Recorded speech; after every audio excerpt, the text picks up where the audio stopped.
అండి అందరికీ. ఈరోజైతే నేను 2 టైప్స్ ఆఫ్ కజ్జికాయలు అయితే ప్రిపేర్ చేశాను అనమాట. ముందుగా ఎండు కొబ్బరిని బాగా తురిమేసుకొని ఇందులోనే కొంచెం షుగర్ వేసి బాగా కలిపేసుకోవాలి. ఆ తర్వాత దోరగా వేగించుకున్న గసగసాలను అయితే ఇందులో వేసేసుకుందాము.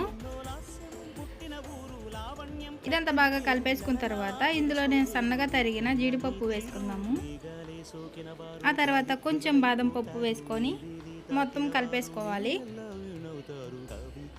తర్వాత ఇందులో ఇలైచీ వేసుకొని మొత్తం ఒక కలిపేసుకున్న తర్వాత ఇంకా మనం పూరీలాగా చేసుకొని కజ్జికాయలను అయితే చేసేసుకుందాం. ఇది అందరికీ తెలిసిన ప్రాసెసేనండి. కాకపోతే బెల్లంతో ప్రిపేర్ చేసినవి టేస్ట్ వేరే ఉంటాయి, ఇలా షుగర్తో చేసినవి టేస్ట్ వేరేగా ఉంటాయి.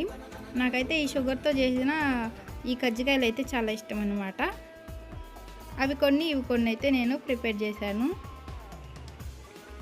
ఇంతకీ మీకు బెల్లంతో ప్రిపేర్ చేసినవి బాగుంటాయా, చక్కెరతో చేసినవి బాగుంటాయా నాకు కామెంట్ చేయండి.